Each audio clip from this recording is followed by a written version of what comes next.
Ladies and gentlemen, welcome to the world of Usan.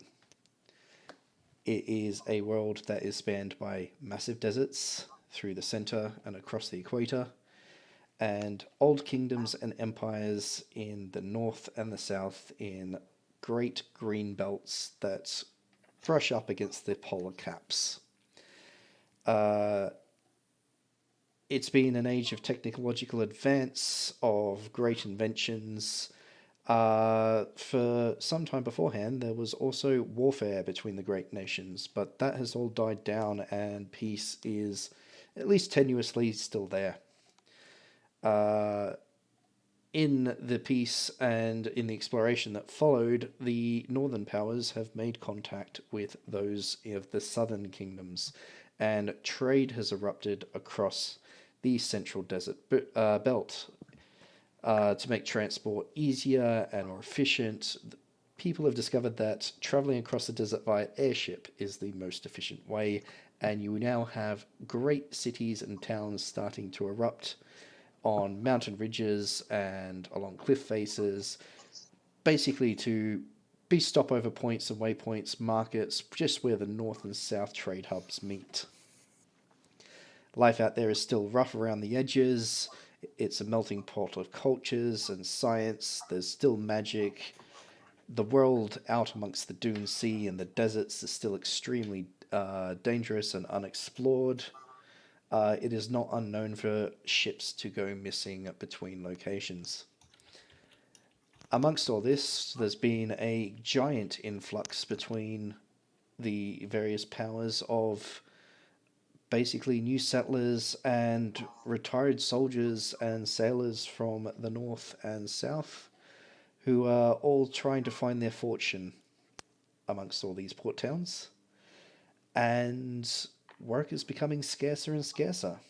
You're seeing a massive rise in wealth, but you're also seeing lawlessness as people are getting desperate for work and are starting to turn to banditry and piracy.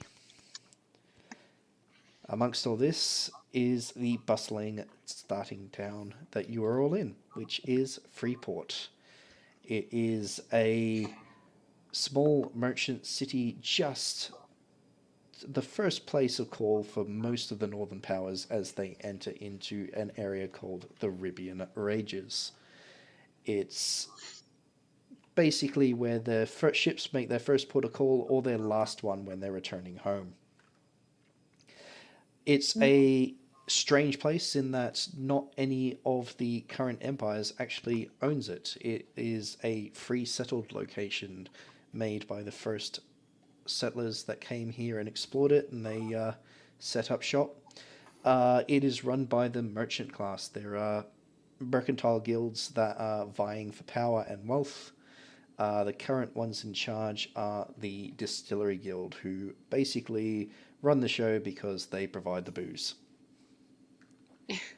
At some point or another, all of you have actually arrived in the town, and you have either been there for a few hours all the way through to a couple of weeks. The first thing you will have noticed is that the place is crammed with people. You can barely turn around without finding people in your way. The market is absolutely filled to the brim. And even when it comes to finding accommodation, the inns are getting a little bit on the stingy side and trying to cram 4 or 5 people into one-bedroom lodges. On top of that, jobs are extremely hard to come by. So even though you're spending a good mint to find yourself a place to stay and put a roof over your head, work is not exactly forthcoming to give you the cash to continue. So at some point or another, especially if you've been asking around, you've probably been directed towards the Clockwork Phoenix. It's a cozy little tavern in South Freeport, right near the docks, and it is a place that is renowned for various travelling captains to go and either hire on crew or to hire on people that are on a bit of a loose end to do tasks for them, even if it's as simple as loading or unloading their ships. And the reason it has earned that reputation is it's the first pub between the docks and the city, so captains usually don't want to walk much further. That being said, welcome to the Clockwork Phoenix. It's just gone on about lunchtime. It's gotten a bit quieter now that the bustle of everyone that's been working the docks and come in from the distillery and so on have breezed on through. Some of you may have been there since the morning. Some of you may have been dribbling in over the course of the day. You've seen a couple of captains and various members, even one of the distillers come in searching for some employees, but of course those jobs went up faster than you could blink. And I will go around and let you introduce how you arrived into the Clockwork Phoenix.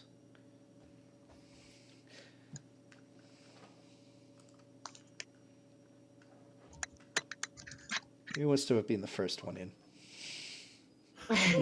Me. I feel like Bhajiri might have been the first one in. Do it. Go. So, Bhajiri has been in Freeport for quite a while at this point.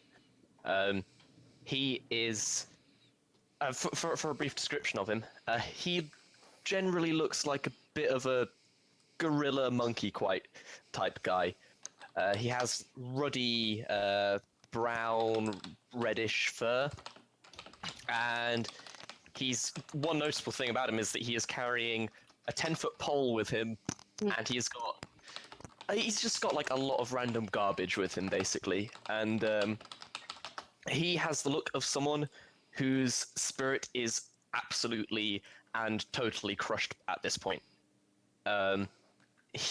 Because he's been in Freeport so long, he has gone to many a captain, and generally because of the fact that he is a member of the Beastfolk, he's been turned away, and he just wants to get back on the shore. But at the moment, he is sitting at the bar, having been turned away from at least 2 or 3 jobs already today, and he knows he's on his last money, and he's drinking hard.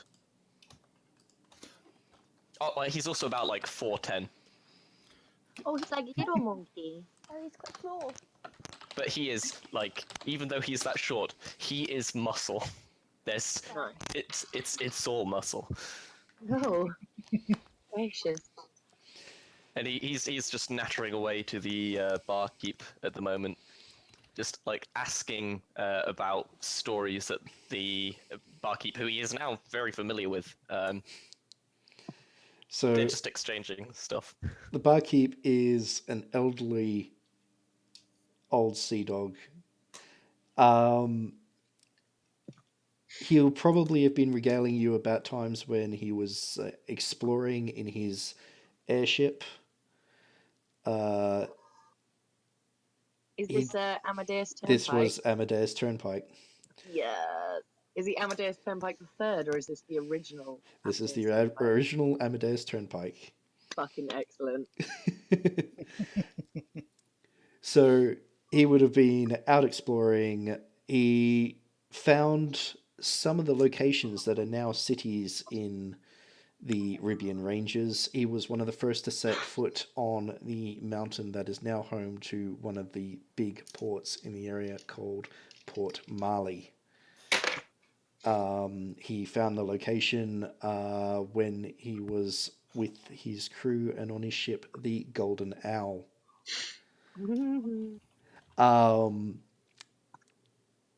So he would probably have regaled you with the way that that particular city has developed over time and the fact that a lot of work is currently out that way. What was the place called? Marley? Or something Marley? Let me just pull up my map just to give you the exact spelling. Where did I dump the map? Don't worry, like, whenever is fine. There we go. So,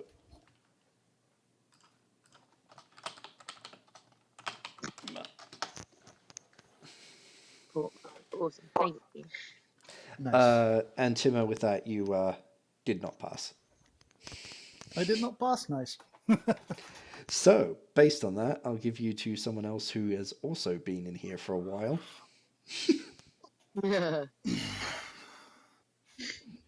Name's Edric. I've arrived in Freeport a couple hours ago. Straight into the bar and had a few drinks. So I'm now hammered. I've been spending...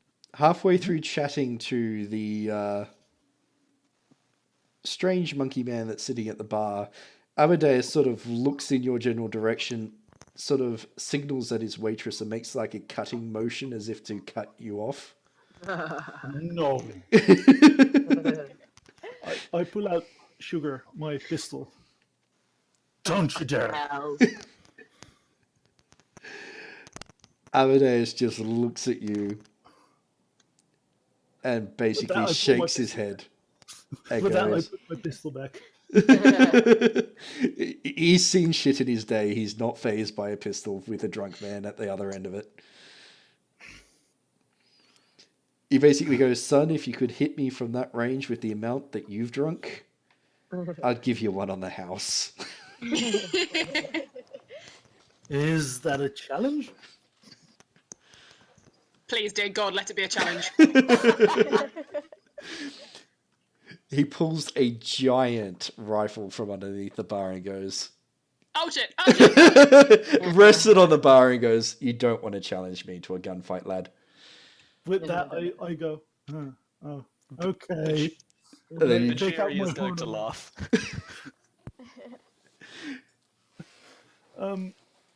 Well, anyway, with that amount of attention, the people in the bar probably noticed this. Those that are there are well aware of you now. So I guess I should describe myself now. Yep. So Edric is 5'8", so or no 5. What was it? Yeah, 5'6". I said, I believe 5'6". So like a bit shorter than your average human, but he's a bit stouter as well. So like just a bit bigger in the shoulders, like more muscular arms, and well, the main thing you'd probably notice is he has a big hood over his head, dark goggles over his eyes so that you don't see his eyes, and this big red bushy beard. And well, that's basically everything you notice about Edric. For the rest, he just wears like this leather outfit, but like a leather jacket and pants. And well, yeah, that's most of it, besides the gun strapped to his back and the pistol in, well, what was in his hand, but now back in the holster, because that rifle was terrifying. And a big cask of mead sits on top of his backpack as well. That's like a noticeable feat. That's Edric. He's quite drunk at this point, so he'll probably just sit down next to Bhajiri and he'll like ask the bartender, hey, what kind of drink would I be able to get? He reaches for a large mug and goes to a barrel and fills it up and plonks it in front of you without saying a word. I chug it. You chug a whole pint of water. I spit it out. What a dirty trick. He pisses himself laughing at that and goes, give it a bit, I might give you another one after a while. Okay.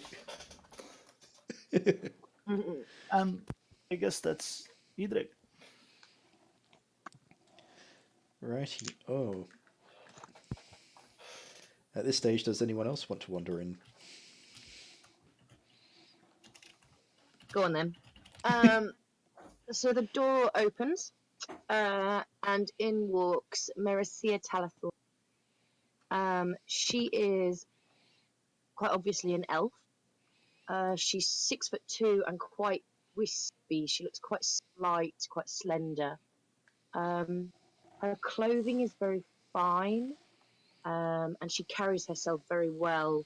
Well, although if you were to pay attention to her, you'd see that she's trying to look cool and kind of blending in with what she sees as rough folk. And yeah, she's trying to. She's got some affectations where she's, trying to make herself look different than she seems to begin with. She's been in town for a couple of nights, and is, starting to get a little bit concerned about getting a job. So has been wandering the streets, chatting to people in the Golden Isle, and has now come refreshment in the Clockwork Phoenix. She carries a quarterstaff, and has got a small, a decent sized bag with her with a few bits and pieces, kind of bulging. She's got her travel pack, and she'll go up to the bar and try and coolly lean on it with one elbow, like she does this all the time, and asks the barkeep, hello there, what's good in here then? With that, he laughs and he goes, well, it depends on what your favourite drinks are, but I've stocked most. Captains tend to be a bit particular, so I've got anything from, well, I've got the town special, which is a nice good amber rum, but if that's not your fancy, we've got everything from your standard beers all the way up to, I'm pretty certain I've got a good house red out the back somewhere. A lovely rum it is then, however one drinks that. Thank you. I love her so much. He sizes you up and he gets a nice tumbler from underneath the bar and gives you a sly look and pours a neat shot of rum into it and plonks it in front of you. And he goes, don't knock yourself out, love. She'll try and coolly flip a coin on the bar, but it misses and falls on the floor. Quickly scrabbles to pick it up and slides it towards him. Her pale cheeks slightly reddening, and she'll have kind of a tentative sniff of the rum, take a small sip and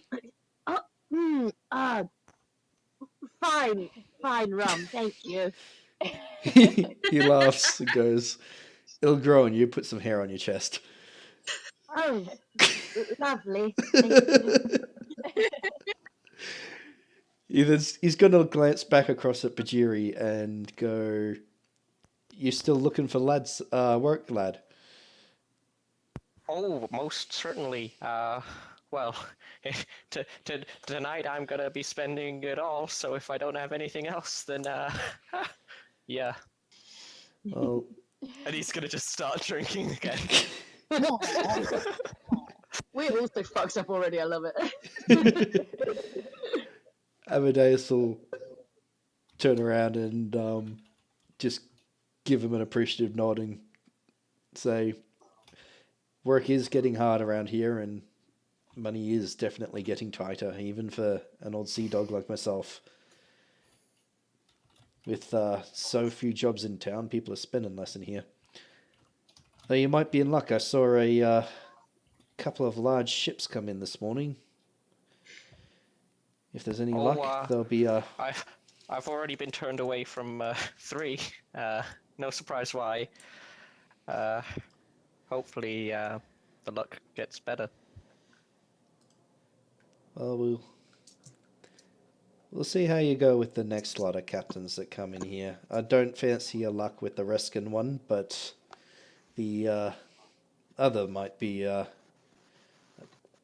good chance for anyone who's looking for a bit of coin. It looked like it was a trader.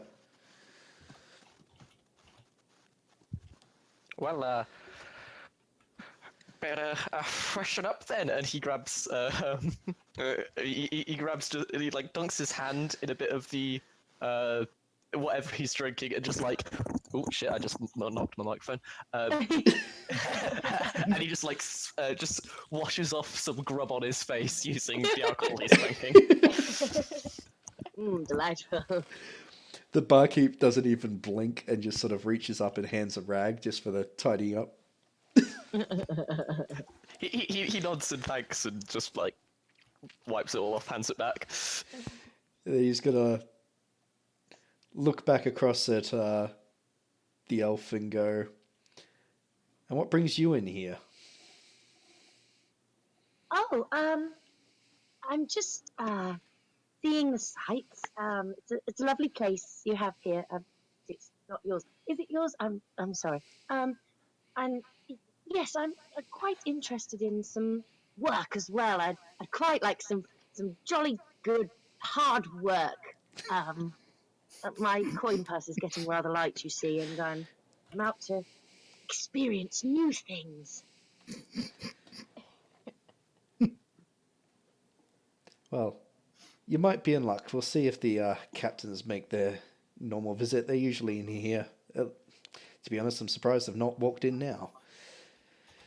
I'd say give it another couple of minutes and we'll probably see at least the first one in. And what kind of things might one apply for on a ship? He blinks as if he's completely surprised by that question in a port town.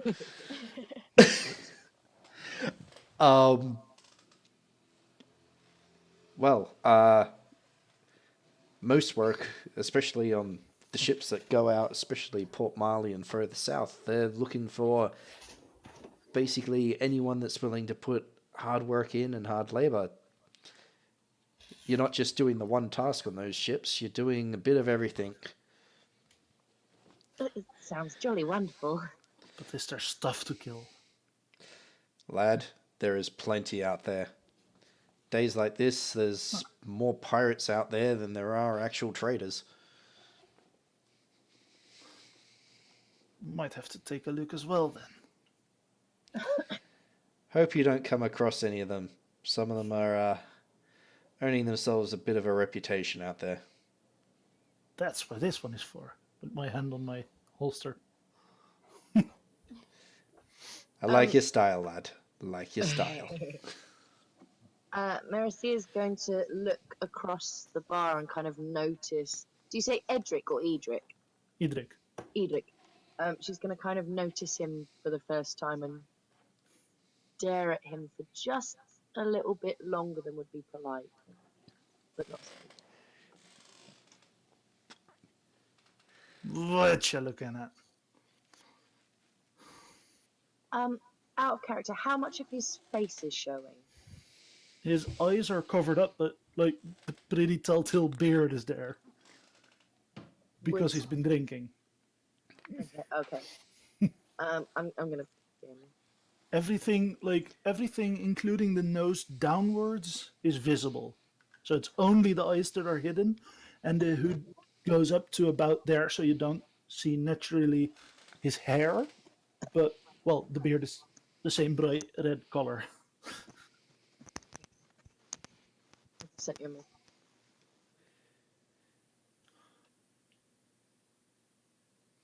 I'll respond to it. Good, I would bloody hope so. Well, while that's going on, you see a couple of sailors start to waltz on in and order drinks off the various wait staff that are running around.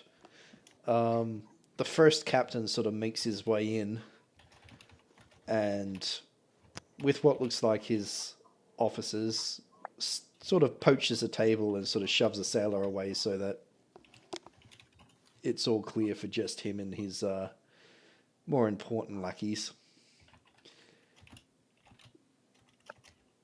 This one doesn't so much as even look up at the first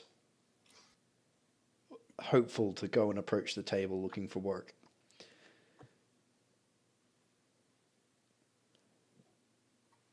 Um, barkeep. May I ask your name? Sorry, we've not been properly introduced.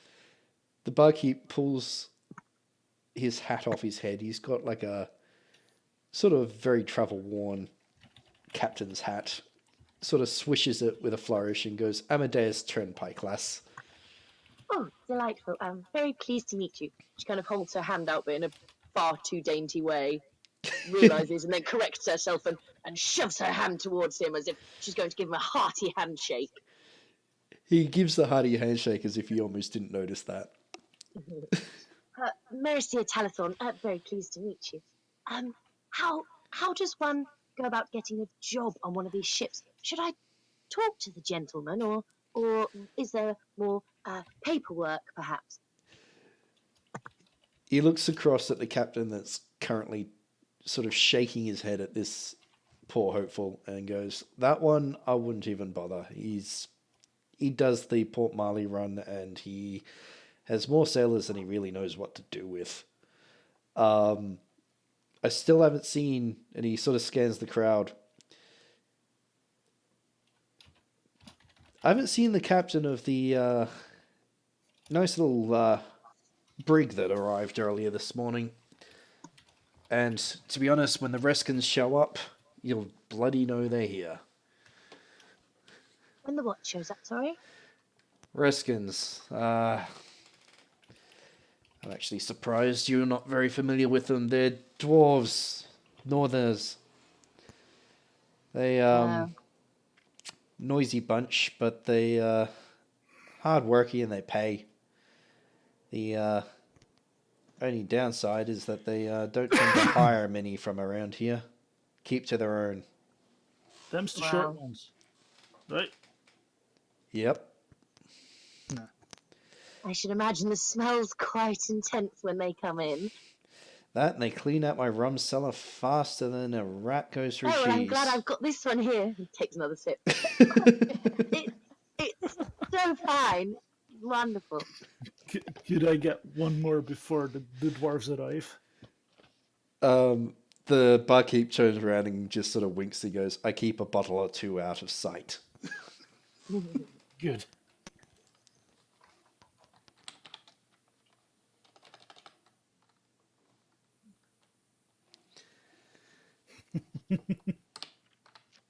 I like this already.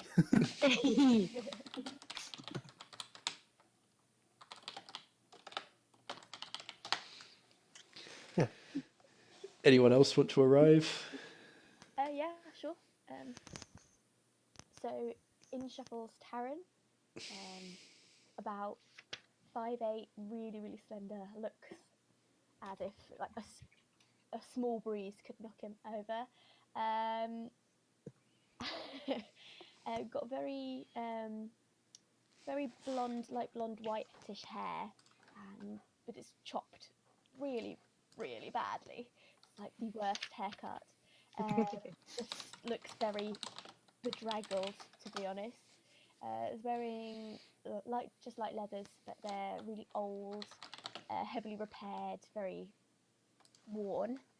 And as he shuffles up to the bar, he says, "Hello. I've been told this is the place to possibly find a job." Barkeep looks across and gives a wink. You've been sent to the right place, lad. You are in luck. The sailors are starting to pile in, which means their officers aren't going to be too far behind. You, at the very least, should be able to get some labor work for a day or two, but if you want a recommendation, your best bet is to try and sign on as crew. Out of character, sorry, I just didn't hear that last bit. What was that? Yeah, it's it like- cut out for me as well. He basically goes, but if you want my personal opinion, your best bet is to try and sign on as crew. The pay is a bit better that way, and you'll at the very least last longer. I'm really sorry, it cut out again. Yeah, for me too. The best bet is to sign on as, and then it went then- silent, and then you went, yeah, Yeah. space there.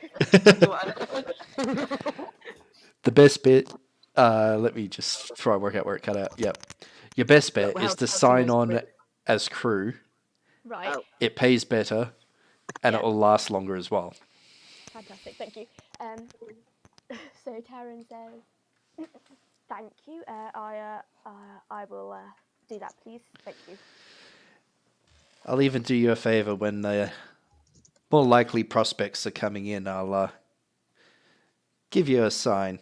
And just flicks a wink in your direction. Thanks. Yeah. Could I also please have just a beer, please? Yep.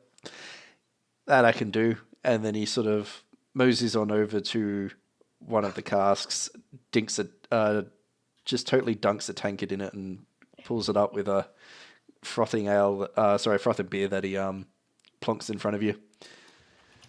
He goes, "Drink while you can, the dwarves will be here soon, and there's not going to be much left when they're done for the night." Thank you very much. Thanks. In the meantime, anyone who is currently not Edric, who is too plastered not to notice anyway, roll a perception check. Oh, tell me how to roll in this game, please, because I've forgotten since we last talked. Same, which is why I squealed. So, I wonder if you made that lovely noise. you roll 3 of your dice. You'll Yeah. probably want one identifiable, so a different color or something like that. Sure. This will be a perception sight or a perception hearing. Let me know which you're using when you roll. Oh, I think I've got a thing inside. The Yeah, I've got a tick for perception seeing.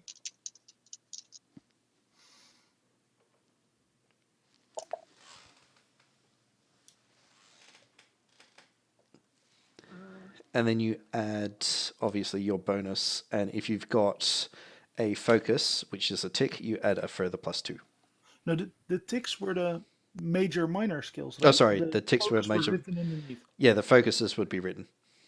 So if you have written seeing, as you said, Yes. Vicky, Mhm. then that's a +2 to the skill roll. So Everything is a d6. okay, so I've rolled 2 orange dice and 1 blue and purple dice. On the 2 that are same, I've rolled a 6 and a 5, and then on the separate dice, I've rolled a 2. So does that all just get added up? It because all none gets of them added are together. feathers? Yeah. If Yeah. any of them rolled as a doubles, you could effectively use a stunt skill. Okay, cool. Glenn, that would be if anything rolled the same as the separate die. Nope. Sun die. Yes. It's just any doubles. I double check that. Oh, Okay. it's any doubles. Yep. Damn. Oh, I fucked Glenn! up my character sheet. Oh, for fuck's sake. I just want to make you aware that as Beastfolk, I do have perception seeing as a focus, that's all right. but I forgot to write it on. Perception. Um, I think that was on my sheet though. Yeah. Why does everybody have perception seeing but me? And again, I am also You're hammered. I'm also very drunk. You have. So I rolled a... Sorry. That's all right. When you've got your scores, just drop them into the chat, and I will let you know what happens. So I've rolled a 6, a 5, and a 2. Next to perception, I've got a number 2 written down, and I've got a tick in the box saying seeing. So that you add the 3 dice totals together, add your perception score, and then you add +2 for the seeing. So Just 6 plus 5 plus 2, which is my dice, +2 plus 2. yep. Okay. I'm going to get this one day, and it's going to be so good.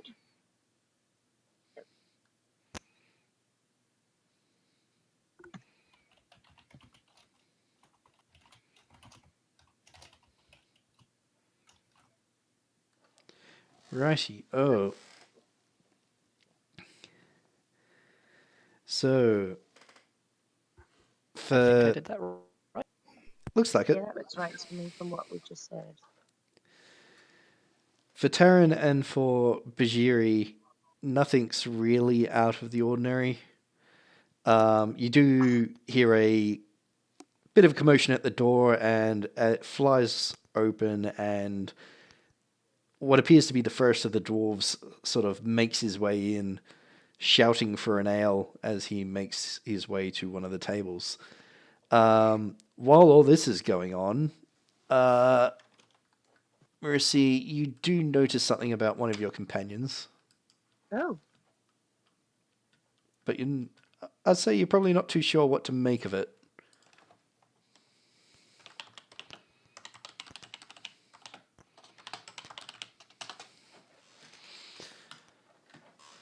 Oh.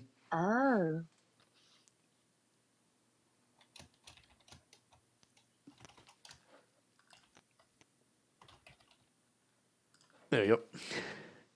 Sorry, I was just reading notes there. Other than that,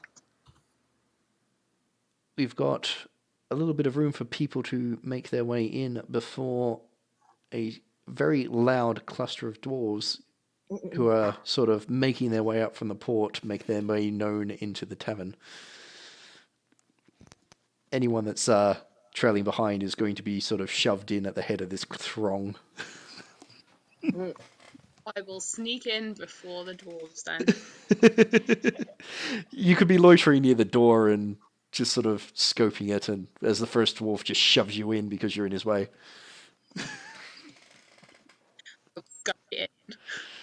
And I will scurry up to the bar, and after a couple of attempts, because I'm only 3'6", I will clamber onto the stool, and you just see the back of a big hood pulled up over the face, and a big long pointy nose mask with big like brassy goggle eyes, and thick sort of robes and lots of pockets and belt pouches, and a little backpack, and little like really busted up like lace up shoes that swing off the little chair because I'm too small. And I'll fish in my pocket, and I'll pull out a handful of like little brown beans, and I'll throw them on the bar, and I'll say, "Coffee, make me coffee, make the coffee, please, now." Amadeus glances across and sort of raises an eyebrow and sort of gathers up the beans off the bar and sort of waves over one of the waitresses who's just come back from serving the captain that was over the other end of the corner. And just sort of drops the beans and whispers in her ear. And she sort of nods and heads on off out the back. He gives you a polite wink and goes, "Well, since you provide your own beans, I'll do this one on the house." Thank you. And anyone who is looking will notice that the little finger on the hand that he put in his pocket and pulled out the beans with is missing down to the nub. But everything else is okay. And he's sort of got vaguely greeny grey skin. And he'll sort of sit and he'll sort of swivel around a little bit and look behind him. And then turn back to the bar.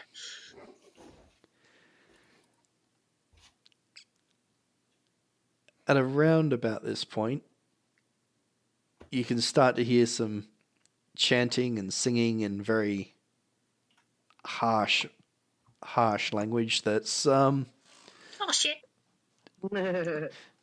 not the general common tongue that most speak. For those of you that actually recognize it, it is Dwarvish. In that case, you're going to have to translate. And in actual Dwarvish. about 20 odd dwarves just pile on in, including one that looks like he's almost wearing a military coat with tassels and the biggest hat you can imagine. And they all pile in. Some of them rush up to the bar, and Amadeus is suddenly handing out drinks left, right, and center by the bottle. And the dwarf captain sort of stops, surveys the entire tavern, and then makes his way over to a big long table, and they all pile on around it and start drinking raucously. In the meantime, they've also managed to push in front of them, mainly because they didn't even really notice, a very, very annoyed looking human man and a dwarf who looks like they could kill people with a stare. What, the dwarf or the human? Well, currently both. The human just looks at the bar and sort of shrugs, and then looks at the dwarf and basically points at a table that's currently occupied by 2 or 3 sailors and basically goes, "Clear that one for me." Oh, just checking. Can you hear me? Yep. Yes. Okay. Okay. Yeah. Should I describe myself? Or...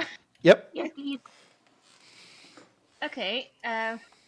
This dwarf that is being ordered around by the human is it doesn't look like a normal dwarf.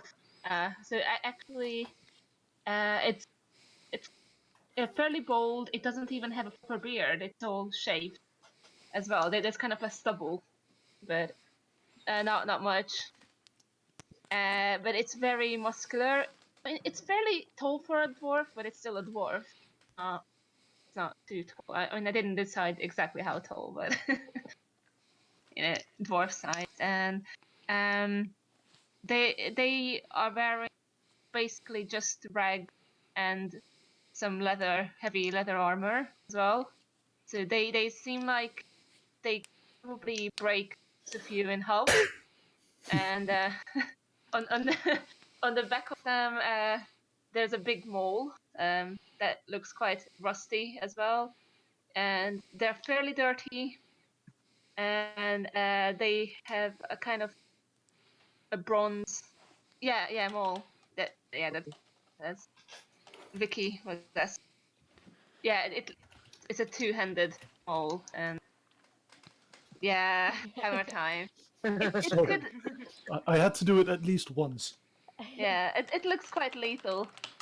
They don't look very intelligent, and I think so they're not chained up, but they are wearing, what's the word for it? Shackles, but not like chained up shackles, just the shackles around the hands and feet. And so they are very obviously a slave. If you have ever seen or known what a slave is, slave.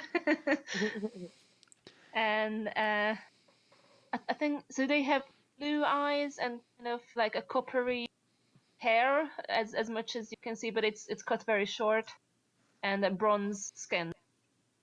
And they're it's a male. He. Yeah. The human that's come in with the dwarf makes his way up to the bar. He's wearing effectively very flowing and silken purple robes. He's got gems on his fingers, in rings, and more necklaces than you could possibly count. And he sort of waves disdainfully at Amadeus and goes, "A drink for myself and one of your best meals, please." And he just lazily tosses a coin onto the table. Yeah, pretty much. He looks rich, I guess. Well, for those that noticed, the coin he tossed on the table was a solid gold coin, which is far too much to pay for a single meal. But he didn't even look at what he pulled out. Without even waiting for an answer, he's turned and made his way over to the table and looked at the sailors there, looked at the dwarf and gone, "Why are they still here?"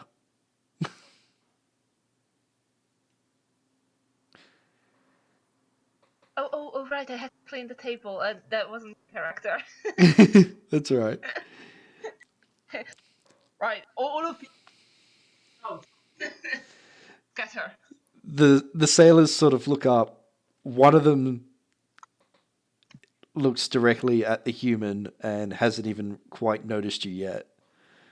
And goes, "Oi, mate, who the hell are you?" I banged them all on the table, not trying to break it. That gets his attention, and his eyes go wide as he realizes that there's actually a dwarf behind him with a weapon out. And he What just did I just say? Just get out. and Get he off to just another grabs his drink and bolts.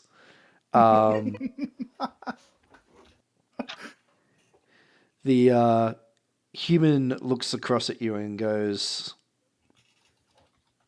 "My contact's late. Keep the table clear for me. I'm gonna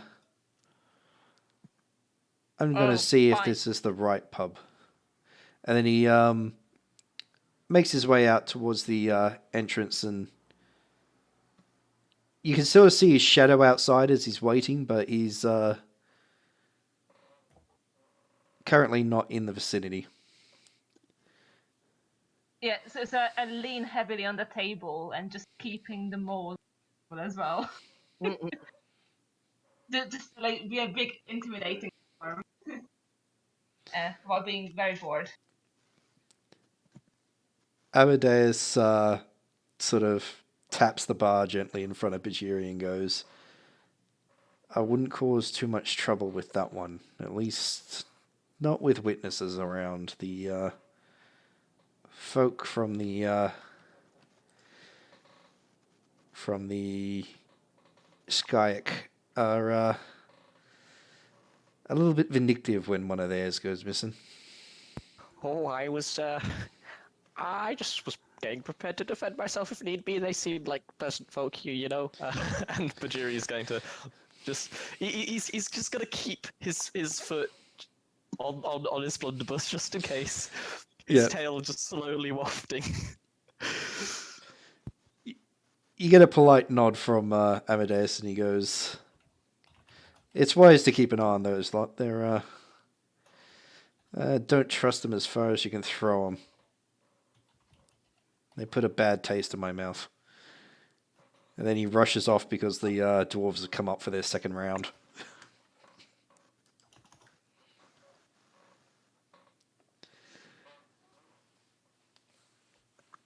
I think we have almost everyone in the bar. Wisp.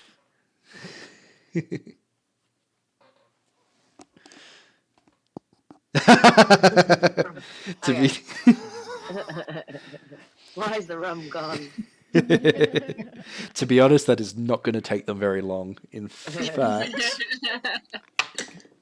Can I ask the bartender one more time for the rum before it's all gone? yeah, based on that, they are already drinking him dry. He very, very sneakily sort of, as he passes, slips a bottle down in front of the lot of you and goes, "Enjoy it while it lasts." I put it to the lips and chug it. Fucking hell. As he passes again, he sort of wraps like the back of your head and goes, "Share it, mate." Okay.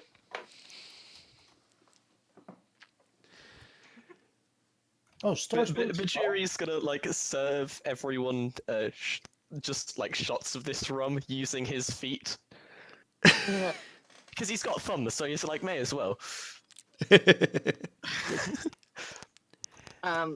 In the meantime, I was just saying, in the meantime, a couple more captains and that have come in, and Amadeus has pointed at one that has come in with a mixture of sort of human, a couple of elves, but there's also a dwarf with them, and he points at the rather rotund human that's in the midst and goes, "That's the one from the brig.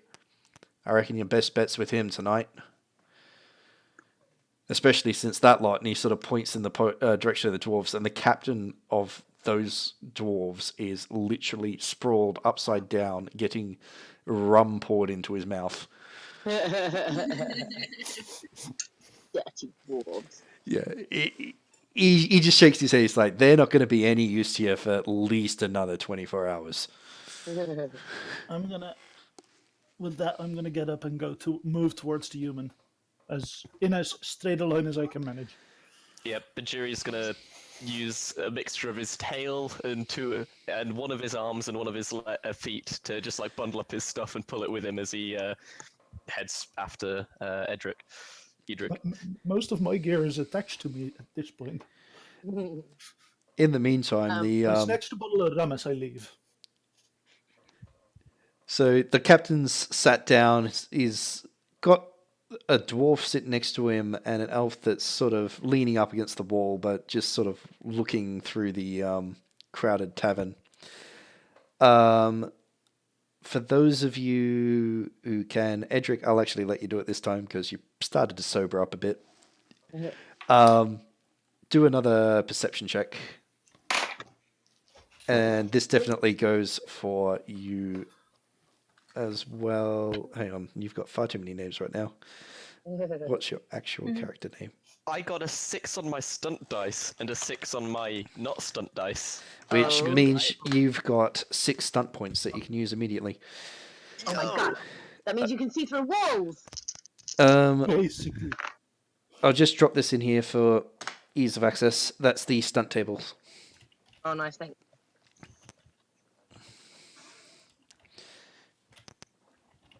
So far, my 2 rolls have been very high. I don't know if this is a good thing or a bad thing. Rightio. So, Merrisea notices. 17, sorry. Total of 17. I'm Edric notices. This is role-playing stunts, right? Yep. These are... Or could I use the exploration stunts as well?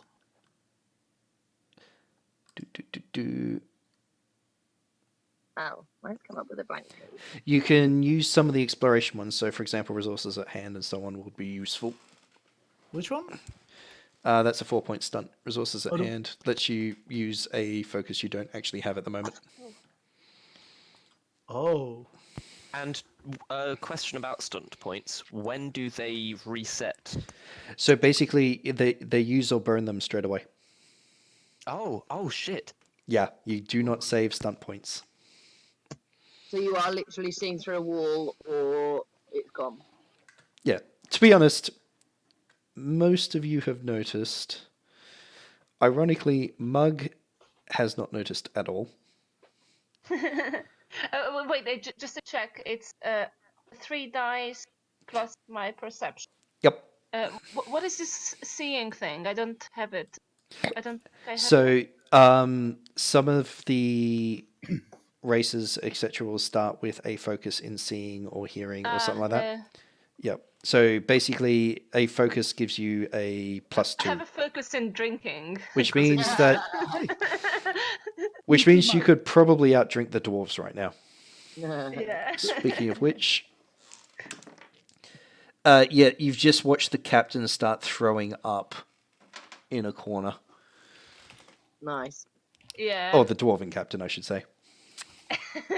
Okay, but Mug hasn't noticed at all. Yeah, so... Mug is not perceptive. Everyone except for Mug has heard an altercation outside, and it appears that the human that had walked in with Mug has actually just started being shoved up against the wall, and a very, very drunk dwarf is doing his level best to shank him. Oh my god, it's so funny that I didn't notice. That's hilarious. This is your chance to escape and you have no fucking clue. Yeah. Yep. Okay. For those of you who rolled better than a 15, which I think is most of you, the dwarf that is actually currently shanking the human at the front is not in any way dressed the same as the ones that are partying in the corner. Right. And once he's done with his business, he literally just disappears and goes into the shadows and vanishes. He has not entered the tavern itself, and he's just left a human corpse out the front. Oh my god. Bhajiri doesn't care. He wants a job. I think Merrisea would kind of notice this and just be so shocked, but desperately trying to like, oh, I see this all the time. Like, I've seen dead bodies outside of taverns. This is fine. Like, knocks Glenn. back the last of her rum. Like, fucking hell, what's going on? Glenn, Yep. how much blood do I see? Oh, right. You That's a are very going tough to... question. Yeah, roll a willpower check. Nice. That's a 7 total, Right. which probably means I scream. I'd say Oh goodness. just because of how much you've been drinking, now roll a constitution without your focus. Without my focus. Yep. That's 12. Right. Oh, no, wait, 11, sorry. Even better, you lose everything you've just drunk. Right then and there. You just feel that sickness of the sight of what you've just seen, and you just lose it. You are now doing a perfect interpretation of what the captain is doing in the corner.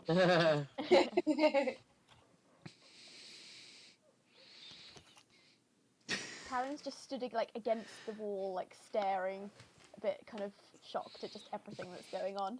Yeah. I think similar would be kind of shocked and then trying to look for something to distract herself would then follow Bhajiri to where the sound of jobs was coming from. Can I just quickly wipe the remains off and head that way as well? Yep. So the captain's suddenly found himself with a couple of people ahead of you. Some of them he's been just shaking his head and turning away. The common thing you've seen amongst them is that some of them appear to be a bit on the older side. One of them was already showing signs of being injured and probably, in your best guesstimates, unlikely to be able to do much in the way of heavy lifting. I wiped the last of the remains off of my mouth so that I look sick.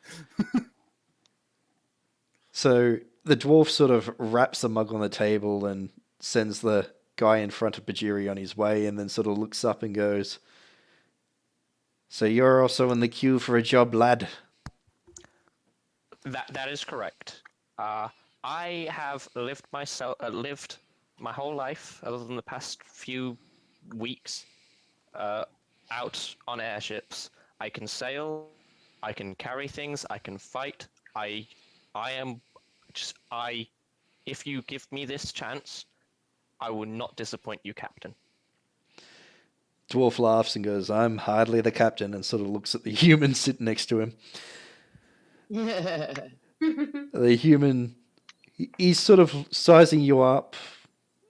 He's definitely noticed your weapons and the way you carry yourself, and he goes, "As long as you're willing to put in the work, we'll take you on board. I've got half my crew signing off, and I need replacements. And especially if you've already had a hand at the sails, you're definitely going to be, hopefully, a quick study." Thank you, sir. I will make sure that I do you proud. He sort of nods and goes, "The pay is 30 copper a day. And once we're all loaded, first port of call will be Port Barley before heading south. We sail Is out..." there any work I can do for you now? Well, my plan was to spend the night here, and we'll load up first thing in the morning and head out tomorrow. So as long as you're up, ready, and down at the docks by before noon tomorrow, you got the night to yourself, lad. Excellent, Captain. Thank you. And Bhajiri will very, very happily. He's going to buy a drink for the captain and the gentleman at the table, and one for himself as well. As the waitress sort of takes these drinks out and puts them down, the dwarf sort of looks over, has the biggest grin on his face, and raises his drink in a toast to you from back across the room. You may have made a friend with that. Hell yeah. Who's next in line? Hello. I couldn't help overhearing that you have jobs. I'd really rather like one of those. I'm ever so keen. I've seen airships. They're quite nice. The elf behind everyone is just slowly putting his head into his hands.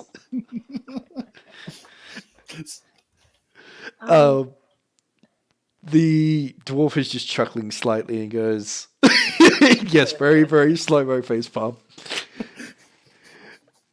And the dwarf goes, and what skills do you have? It's dangerous out there, and even on the short runs, we occasionally come across pirates. I have many skills. I'm a dab hand at fighting with my quarterstaff. I have actually trained up many to fight very well. I was a champion back home before things happened. I'm very good at gambling and drinking. I'm very good at talking my way out of things as well. I could do some good trading for you and things like that. And I could probably learn how to sail very well indeed. The dwarf's eyes sort of widen slightly at the talking about trading part, and he goes, so seems our quartermaster is on his last legs, not really willing to face the Dune Sea again. How are you with numbers and, well, quite frankly, keeping your eye on the books and making sure that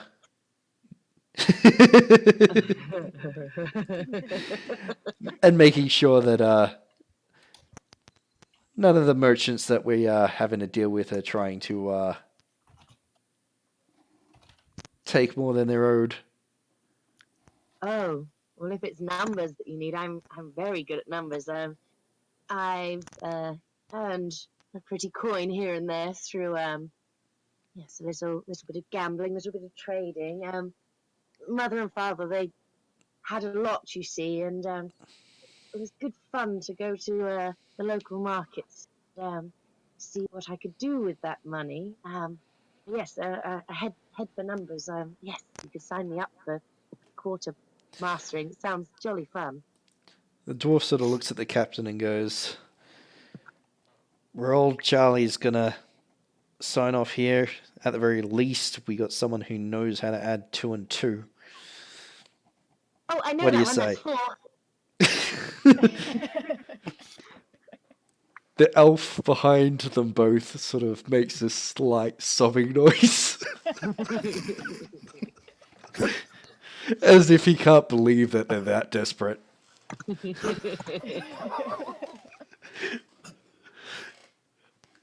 And then the captain just shakes his head and goes, "Yeah, you've got the job, lass."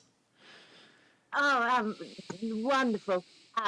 And she kind of roughly sticks her hand out again, like, oh yeah, manly, knowing what I'm doing, and like shakes the dwarf's hand and shakes the other guy's hand. Jolly good, a job. How fine. So we'll meet here tomorrow morning, shall we? He goes, "Meet at the docks where they're tied up at the South Wharf." The docks. Oh, that sounds lovely. I've not been there yet. Lovely to meet you. Lovely to meet you. Out of character, you're severely hurt, elf, emotionally now.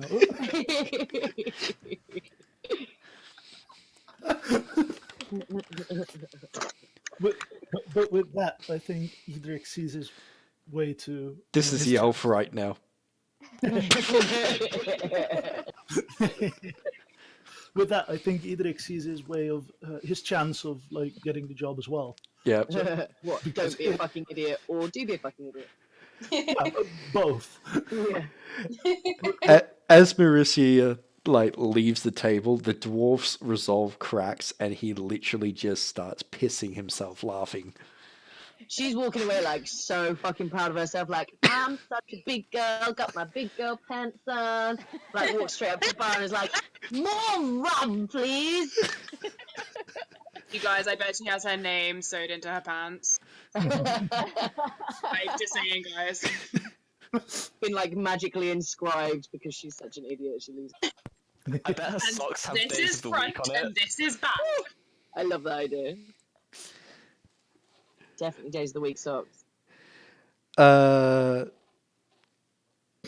As you all make your way through, and those of you who also queued up, including our good friend Edric, managed to convince the captain in your own individual way to sign you on.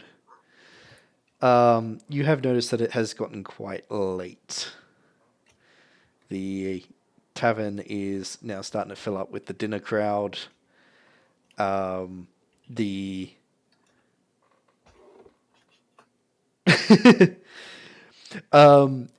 in the meantime, Mug, can you roll another perception check to sort of realize that you've been waiting a while and your human hasn't turned back up? It's not perception, it's intelligence, but I have a 0 rating intelligence.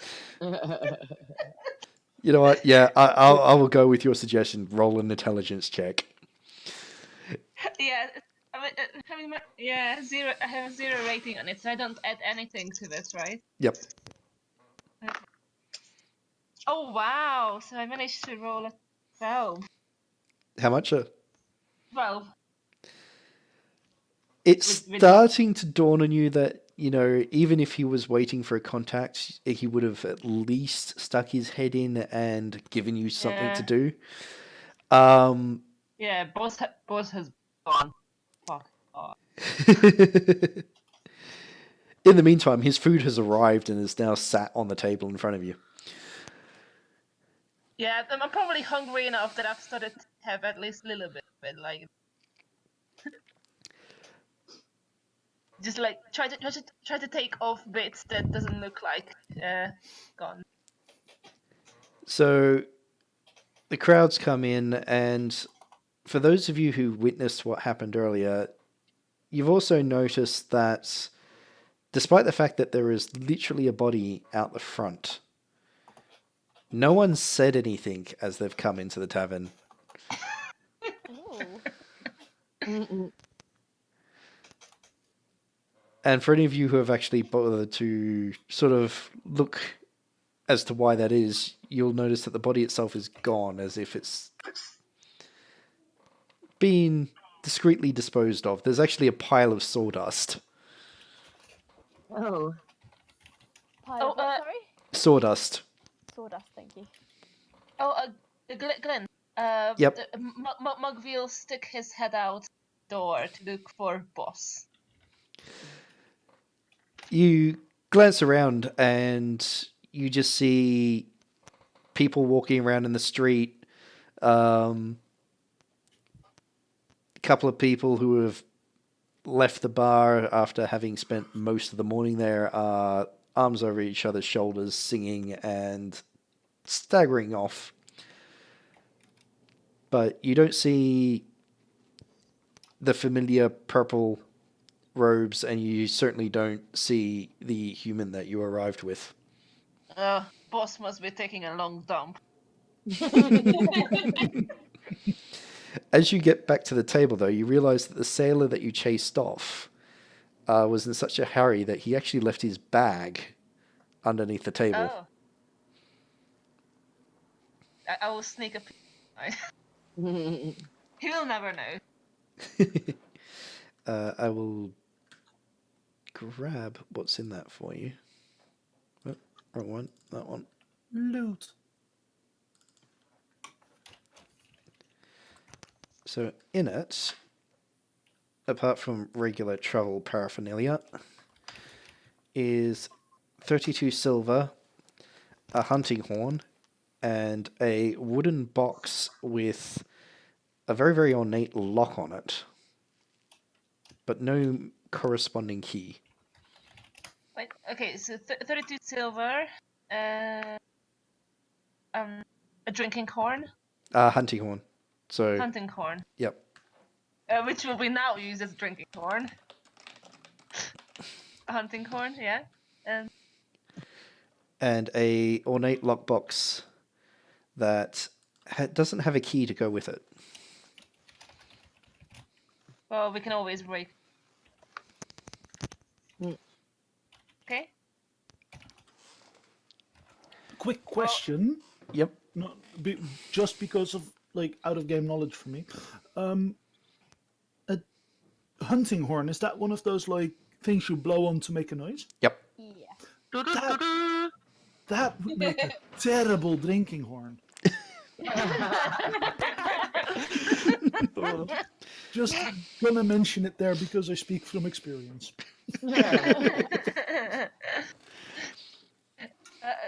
Okay. so just to say, Mug decides to keep the bag safe for her. Is that what they're calling thievery now? Sorry? Is that what they're calling thievery now? Like, I was just keeping it safe. I mean, technically he doesn't know that his boss is dead yet. Fair. Rightio. I'd say at this point, the final member would probably have made their way into the tavern. The rum is gone. The rum is most definitely gone. My, what a busy place it is there. Barkeep, a jar of your finest rum, please. Amadeus is looking completely run off his feet and is just happy that at least half the dwarves are passed out at this stage. And he looks at the newcomer and goes, "You would have gotten it if he had arrived at least a good hour ago. Let me see what I can turn up." He literally ducks under the bar and you see empty bottle after empty bottle getting tossed into a box. Eventually you hear a, oh. And he pulls out a very, very dusty bottle. And he sort of holds it below the bar so the dwarves can't see it. And goes, "I've got this. I can't vouch for how it's going to taste. It's been obviously back there for almost as long as this bar has been here.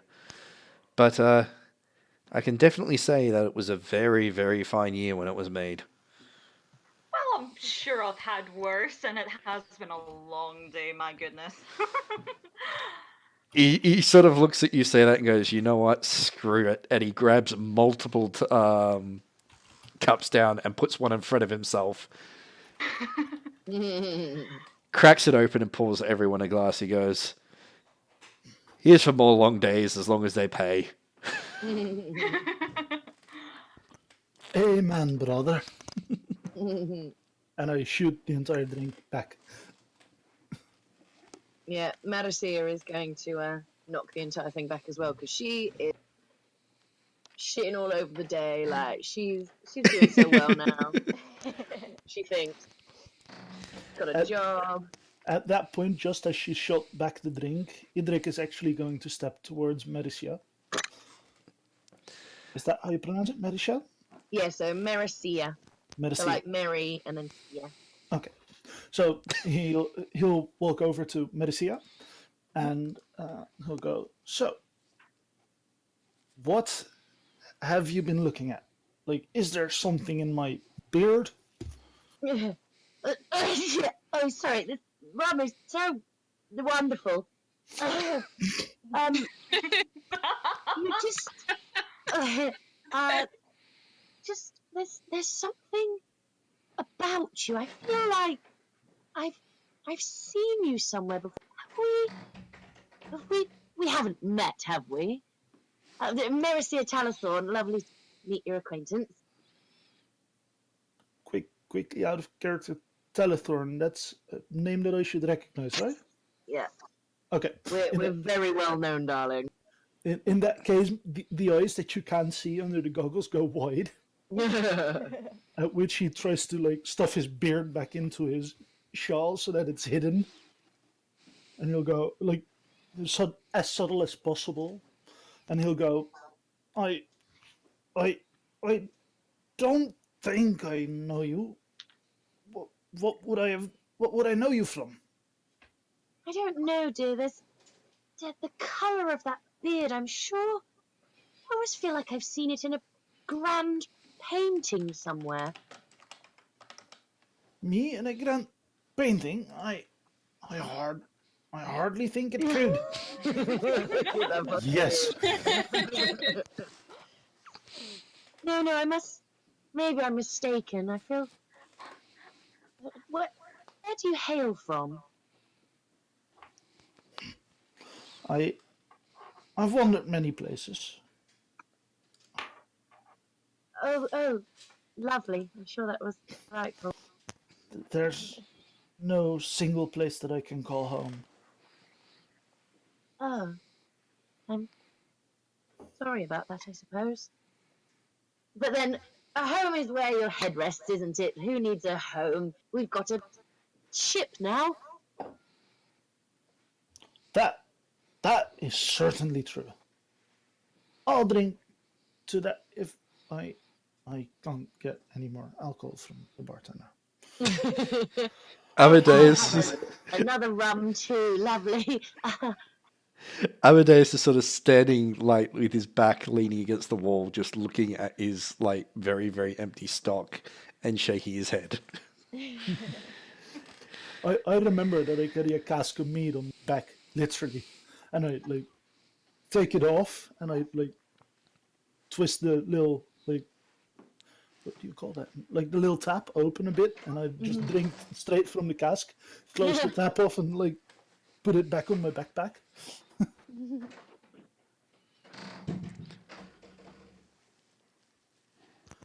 And then I'll just go, but what? We'll find out what it is at a later time. Yes, I can't quite place it right now. I'm sure it will come to. Maybe it's the rum fogging my noggin thing.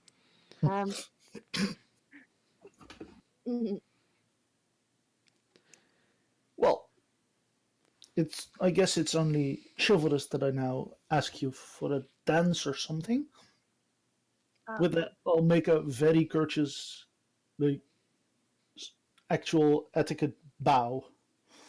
Gracious, I'm not very good at dancing. I fear we had a very formal dance where I'm from, and this freeform dancing is rather music. Oh, what did you say your name was? Sorry, I didn't quite catch anyone. The name's I mean Edric. I'm Edric of Nowhere. Oh, very make your acquaintance, Edric. Where? Let's try this dancing, shall we?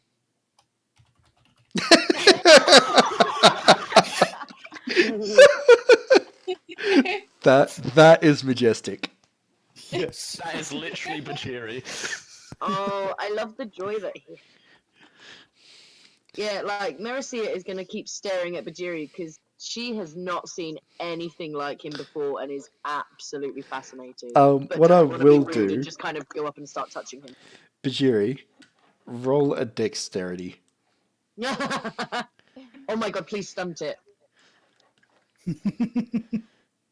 Stun the room would be a perfect. Oh god, I can't count. Why am I so bad at counting? 14? You have just literally just started dancing all over the place, and those dwarves that are still up and somewhat conscious have started clapping along and are cheering. The room is really starting to get into party mode now. Oh yeah, but Bhajiri is like, if he sees someone he recognizes from like his stay here or his new shipmates, he will be grabbing them with his like hands and his feet and his tail and just pulling people into dance. Like he literally will grab after Edric and Merrisea have finished talking, he'll literally like grab both of their hands and just pull them into this not mosh pit, that's the wrong word. This dancing area with everyone. Mug, can you gracious. do a dex as well? Oh.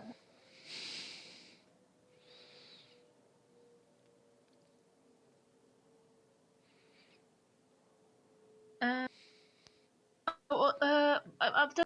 What is the about different colored dice? Or If you roll doubles of any kind, the coloured dice will be the stunt dice, and that's how many points you can spend on the stunt chart. okay. Which So I rolled 1. one for the stunt. I'm not sure what I stunned. All right. So what was the total of the 3 dice? Okay, so it's 5 to 7. Okay, So it's that's all five- good. So don't worry about the stunt die for now. It only really kicks in if you actually pass, which is perfectly fine. So while Yeah, you're because sitting there freaking out because you've realized that you've eaten all your master's food, Okay. one of the dancers that Bhajiri has gotten up has actually grabbed you, yanked you out of your seat, and you are now being danced around the room. Oh. You are now Oh, in the that's- center of the biggest dance party Bhajiri has ever organized. Oh. Yeah, I'm not very. I'm probably caught off guard by that, so I probably punched the person. Who did that? Right. Based on that, roll a fighting. So that's still 3 dice, right? Yep, still 3 dice. Add your fighting. Oh shit! Actually, hang on. I think it's accuracy at the top of my head for brawling. Let me just double check that quickly. Weapon groups are down here. Yeah, I think it's accurate. I have plus my attack. Yep. So add your accuracy. You know how all of my rules really shouldn't now.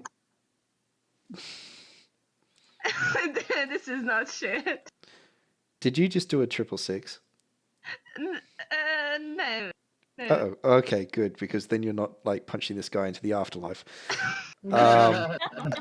You very, very nearly did.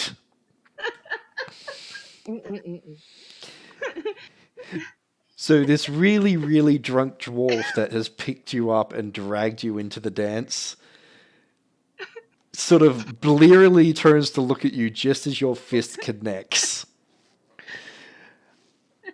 And you send him flying right down the center of the long table that the dwarves have taken, and they cheer and immediately start a bar fight. Oh, shit. Hell yeah. Yeah. Oh, yeah. Of course, it's bar fight. Amadeus just puts his head in his hands, and you just hear a very, very loud fuck from behind the bar. Especially since the dwarf captain has somehow managed to stagger to his feet. He hasn't even realized what the hell's going on, but he's picked up a stool and he has just brained the nearest person with it. Well, The- at least now Mug knows. Now Mug is in his comfort zone. The captain of the ship that most of you signed on aboard has taken one look at the brawler and decided now's probably the best time to leave. And he just sort of shouts across the fighting dwarves, "The Argonaut down at the south docks. If you're there in one piece tomorrow, I'll see you there." And then he literally just bolts. Lovely to meet you. See you in the morning. Hurrah! Right. Can I join in on the brawl? You may if you wish. I So, wanna- But Mug is definitely joining the brawl. Can I grab an empty bottle from the bar and just smash it into someone? Rightio. Since since a certain dwarf has already knocked someone out, roll initiative. Ah, Initiative shit. was 3d6 plus your initiative score. So plus your dex. Yep. 3. Plus, Okay. Glenn, Yep. I think I go first. Did Yeah, you? if you just got 360. Yes. Where's Um, my initiative score? based on that, Timo, I'll We give were it so supposed to be that rolling. Sorry. if you're joining in another fight, Oh no, I'm not. you can quite literally stand at the bar and watch. Oh, okay, I feel that. I'm going with the theory that Tarin keeps on dancing and is just like avoiding the fight as it's going on around her. There are around them.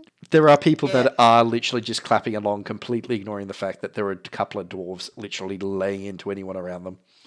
Wait, Yeah, I'm gonna be with Tarin then. I wouldn't start a fight unless someone started on. oh, Glenn, what happens if I tick next to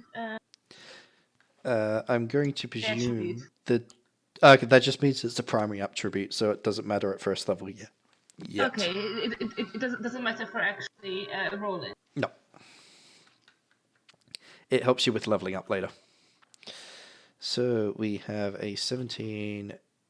Edric is on a 18, 21. Also, Edric, you get a double round because of that. You just move blindingly fast. nice. 2, 2, that's 6. It's a 11. shame that I legendary stunt on this and not on like my first attack. Rightio, and I will roll for our belligerent dwarves. Well, fuck. Yeah. Oh yeah, Glenn, did you want me to roll damage on? No, that particular dwarf is just out. He is now Okay, I just snoring knocked him in the out. he's snoring in the middle of the table. Okay. So I made an impression then. Yes, on his jawline. He's snoring, but you can clearly see that you actually have also broken his jaw. There's no blood yet, right? Nope. Okay, good. Currently, it is fisticuffs only, so there is very little in the way of actual blood, and the dwarves seem to be extremely durable. They appear to do this on a regular basis.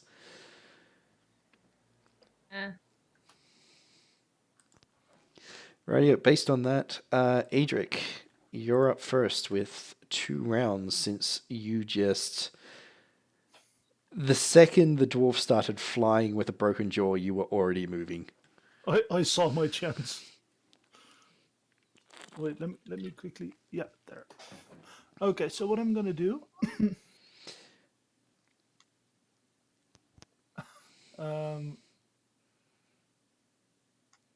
I'm gonna all-out attack Yep. as my major thing. You're using a broken bottle, are you not? Not yet broken. That You're will using be a the bottle. second turn. I'm using a glass bottle right now. Go for it. So roll your attack. Improvised weapon from memory is an accuracy.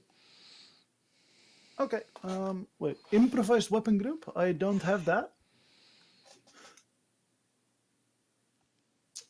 So could I use brawling, or is this specifically improvised weapon? So minus. It is an improvised weapon, so you will Okay. be at somewhat a disadvantage of using it. Fair. And it's fighting, right? To try and hit. Yep. I should have picked a weapon I'm good at. I stunted for 3 points. How much? Oh no, wait, that's 4 points. Sorry, the thing is difficult to read. That's 4 points for stunt and 13 total minus 3, so 10 total. That's enough to hit the dwarf that's currently got a sailor by the scruff of the neck right next to you. I'm gonna hit him, and then that's 4 stunt points. So, stunt table for the attack.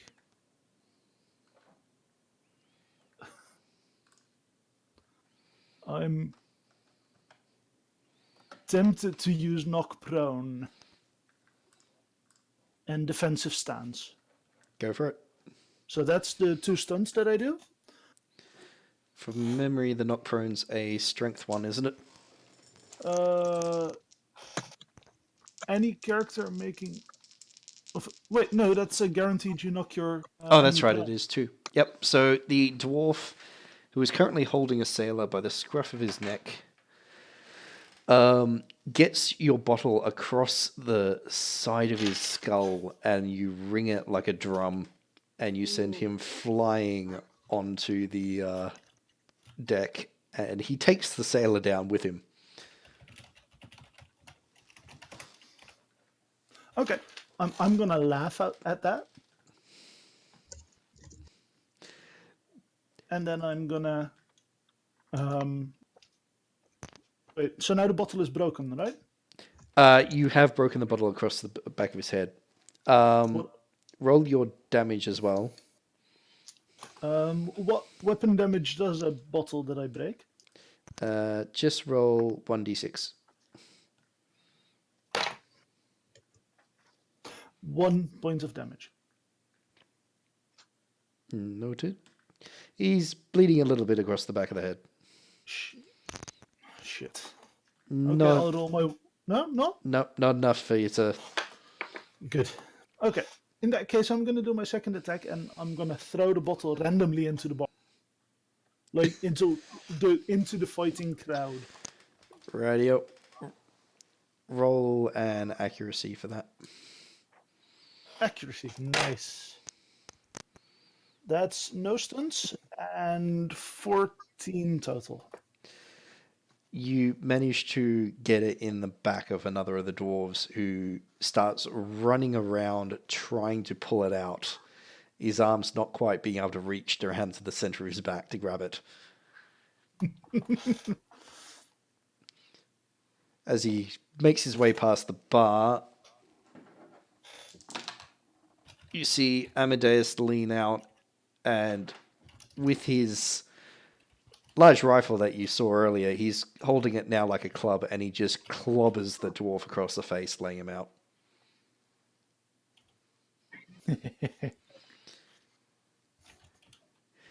I'm going to laugh some more. And because I threw the bottle, I'm going to assume that I didn't see that blood or anything. Yep, no, he basically bolted off. In that case, I'm going to drop out of the fight for the rest of it until I get hit or something. Radio. Next up, I had a certain bingo. Hello! I'm a certain bingo. These gifts are beautiful. Is most of the bar now breaking into a fight behind me? It's largely just the dwarves. So from what you've seen, it started off with one that had been sitting alone at a table, smashing another in the face and sending him into all his comrades. And now there was 6, there's now 5 dwarves just literally punching up on each other. There's no weapons drawn, even though some of them do carry weapons. It's just a good old fist fight. Okay. In which case, bitch, I ain't wasting a grenade on this shit. Can I use the fighting to my advantage and attempt to, like, pickpocket someone? Yep. Cool. Most eyes in the bar are on the dwarves right now. It seems like people are well aware that this is a fairly regular occurrence, as if these dwarves have been here before. But there are hands-on weapons, as if just in case it spills out into being a bit more violent. Okay, so hide anything that's, precious, valuable, or made of glass. Pretty much. Cool. Okay. Do I have to roll for pickpocketing? And if so...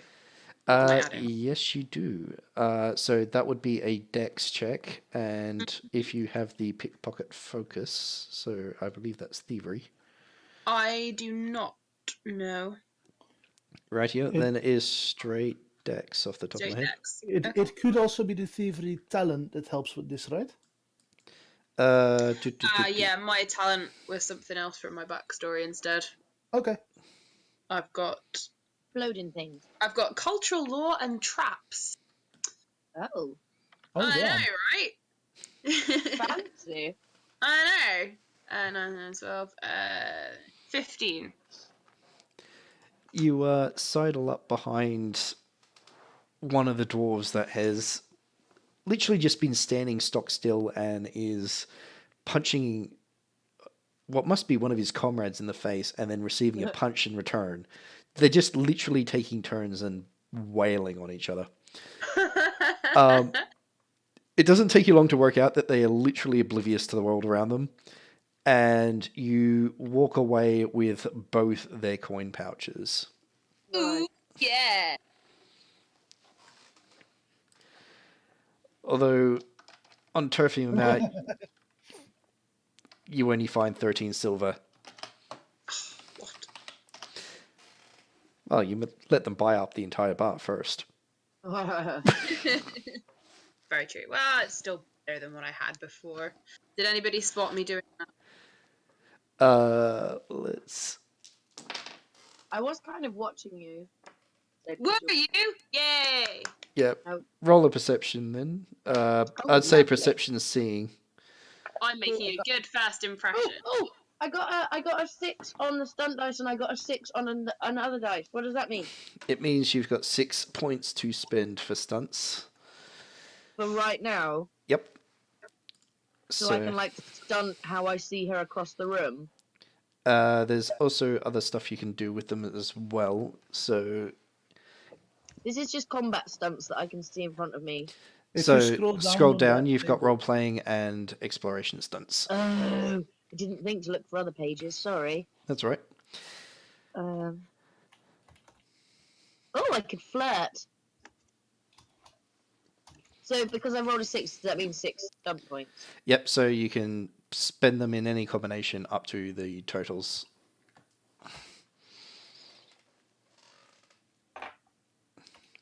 Oh my god, so many things.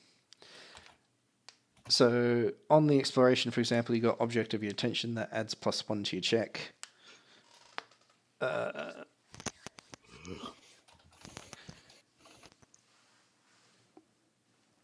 I could I do a stunt twice? Not in general, unless it's a... The way I'm going to rule it is if it's an action stunt. So, for example, reloading the gun with rapid reload, skirmish, knock prone, etc. Stuff like that, you can do it twice. Effectively, you just do it really quickly. Sure. But certain other stuff, like flirting twice, doesn't quite work. Could I therefore do the object of your attention, which is 3 points, and I receive an extra 1 bonus to my test? Yep. And then can I use up the other 3 points as well? Yep. Wow, this is awesome. And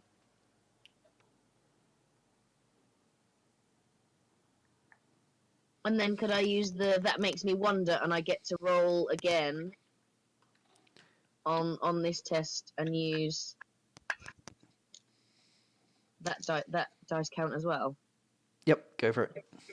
Amazing. But I can't stunt on this one. Okay, so all in all, I have 12, 13, 14, 18, 19, 20, 21, 22, 23, 27 to see what the little thing is doing. Jesus. Basically, you watch Bingo slip off his stool and work his way through the crowd like he is extremely used to doing this. And you watch how he checks out each individual target before he moves in on these two dwarves, and then literally brushes past them extremely quickly. But you literally can see the point where he starts picking through the pouches and walking away with the shiny coins.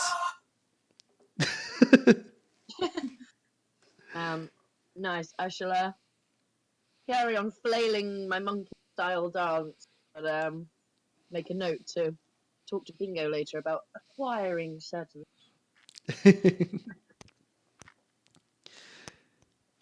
Radio, and that brings us to the last on the list, which is Mug. Oh, I actually get to attack. Yep. Well, I am.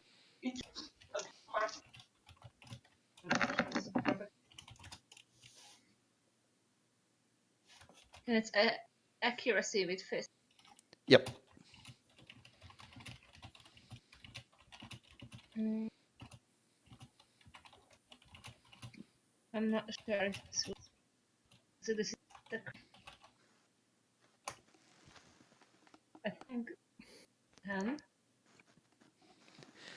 10. The opponent in front of you is basically another of the dwarves. He's spun around. He's swaying because of the sheer amount of alcohol in his system. And it's throwing your aim off, but you just make connection with him. Okay. Just a friendly fist. Do I? So, damage for your fist is you roll a d6 and halve it, so it's effectively 1d3. Yeah. And then it's plus your strength off the top of my head. Yeah. But I think for me, 1d6 because I have unarmed. I didn't quite catch that. I have unarmed style. Yep. It's 1d6. Go for it. Oh, nice. It's 6. Yep. Add your strength to it for damage. That's 8. Rightio.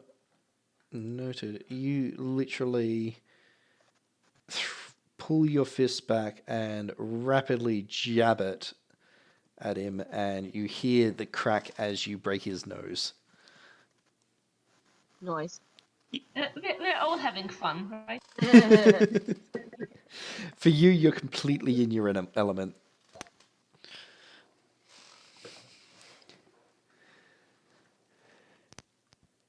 Mog is not very. All right, and the dwarves.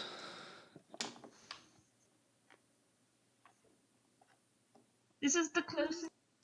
To be honest, the dwarves are absolutely failing to hit anything. They can barely see straight. The dwarf that's in front of Mug is literally complaining about there being 3 of you, as he starts punching to the left and right at invisible opponents. A dwarf sort of staggers up to try and hit Bhajiri with a chair and trips over himself and brains himself with the chair. Bhajiri will laugh at him. He inexplicably starts laughing himself. Yeah, it's all good. As the fight starts to simmer down, as basically the combatants are starting to feel too much the weight of the alcohol in their systems, you see one of the dwarves literally just sit down where he is and still trying to punch the sailor he was in a brawl with, but just can't quite reach him without having to get up. You kind of realize that most of the onlookers have sort of stopped fighting and are now looking out towards the door. Some of them in confusion, some of them in surprise, and over the noise of the two dwarves that are pretty much now the only fighters still up and bashing each other still in the face as they were, completely oblivious to the fact they've been robbed. You hear a bell ringing. And it's not just a small musical chime, it is a long tolling bell. That for those of you that have been here for a while, you realize is the alarm. Normally reserved. For those of you that have been here for a while, you realize it's the town's alarm. It's normally something that has only ever been used if pirates have been located in the vicinity, and it's extremely unusual for it to ever have gone off at night, because no captain worth their salt would normally try to do a raid as darkness starts to set. As silence starts to fall over the tavern, a sailor throws open the door, and you can hear the alarm much louder now, a long tolling bell that normally sits up above the docks itself. And this sailor, with this look of sheer horror on his face, goes, "They're attacking the city."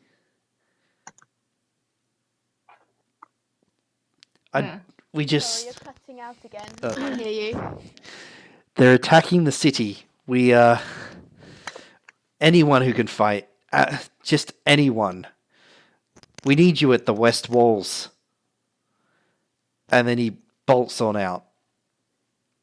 Huh? Who's attacking? At this stage, you're not sure.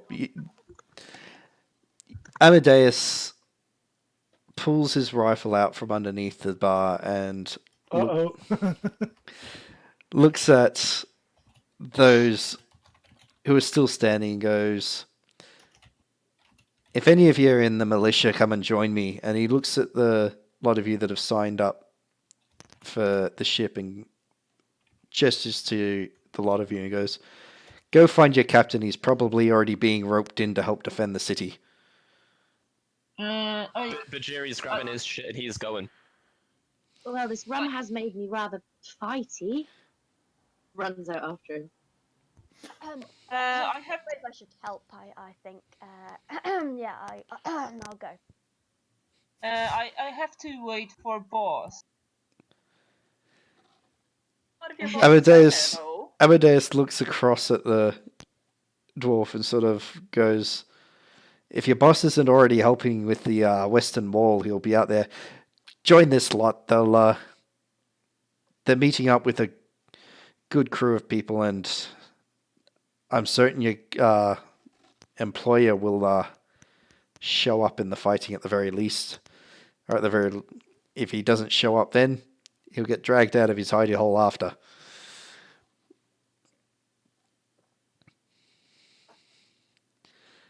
Maybe boss is already there. Okay, I will. And with that, he thumps his rifle on the bar to wake up some of the passed out dwarves and goes, "Tavern's closing, get out. We got a fight on our hands out there." That is a sentence dwarves equal part hate and love. The more drunk ones are sort of grumbling as they gather up their possessions and stumble out. Although the two that have been punching each other the entire time literally lead the charge out, not even certain who they're fighting yet. But they seem extremely excited.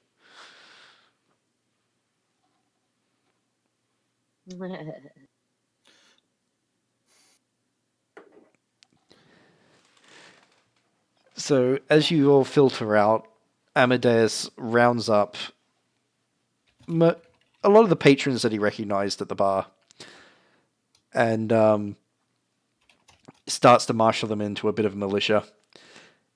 He only glances for a second when he catches those last coins from Bhajiri and pockets them and sort of tips his hat. And he goes, "Best of luck to you, lad. Go find your captain." I pull out Daddy as I run towards the captain. Yeah. And basically, as you start to run off, he shouts back, "If they're coming from the west wall, they're probably going to come from the south and the east as well. Only a moron attacks a city from the one direction." And with that, he gathers up his lot and he starts heading off to the west. As you make your way through the city to the south docks, which I need to pull my map back up. Yes, I'm not the only one thinking it. Oh god. I don't want to learn those names. Yeah. I don't want them to be in my brain. Don't read them. Don't read them. Don't read them. No, I know, right? I'm trying not to. The only Also, one Bingo is totally following the posh lady and is hilariously entertained at the idea of her doing battle. Yeah. She's like running out with a quarterstaff, like, There you go. yeah. I've just Did uploaded the pull map it again. out of the box and take the price tag off first. Rightio. So you have stumbled out of the tavern. It's sort of down towards Temple Street. South Freeport is above it. The ship that you see docked is actually the ship that the captain was from. So as you had left the table, the dwarf had actually told you which dock it was, and most of you are familiar enough with at least the dock side to make your way there. I'll blindly run after the monkey because shit, that guy knows his way around the city and he eagerly wants this job. Yeah, he's like running on all fours. Like, he looks cool as fuck. As you make your way up the road towards the small gate that leads into the actual port, you do notice that there's actually an awful lot of people coming the other way, which is for you a bit surprising, as you'd have expected they would have been rushing off to the west to defend the city. Amongst that, you notice most of them appear to be civilians, including quite a lot of the rich and wealthy, as if they're coming from the North Freeport area. And they are, like you, rushing in towards the docks to where all the ships are. It gets a bit crowded, and as you push your way through, you realize that this crowd isn't actually in any way attempting to help defend the city. They appear to be trying to flee it. They are, as you approach the docks, piling onto any ship that still has space and attempting to find safe passage out. The ship that you've signed on, the brig called the Argonaut, appears to at least still have a reasonable amount of space on it, but the captain and the crew have their hands full, literally trying to keep the vessel from being basically dragged down by the sheer weight of numbers of people trying to board it. The captain is... Yep, you're saying? Can I start pulling people away from the ship so that I make my way closer? These rich bastards aren't gonna do much about it. As you push people out of the way, the captain starts to see the lot of you approach, and he, recognizing you as the newly hired crew, just shouts in your direction going, "Help me get some order here." And you can see that his crew are trying to organize people to board in an orderly fashion and try and maintain some level of security. Bhajiri is going to immediately just like loudly just be like, shut the fuck up, get in line, and if anyone has any shit to say to him, he is going to give them like a fucking death stare and bare his fangs at them. A very, very wealthy-looking nobleman turns to give you lip service back, takes one look at the fangs that are like an inch from his nose, goes very, very white, and very meekly gets into line. Mug is like, who do I beat up? And has the mole and his arm and ready to beat up someone. As you coerce, convince, persuade this line of people into orderly boarding, and the captain very quickly begins getting people aboard.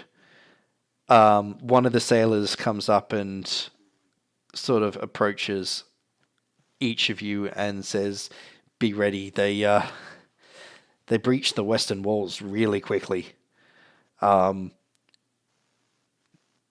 I'm certain there's going to be soldiers coming for the docks any minute now."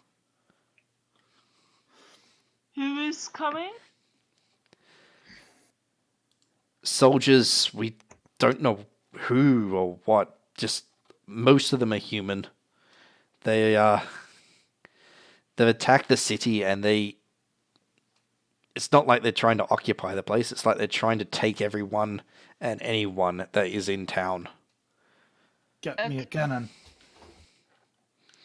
So we just beat them up, right?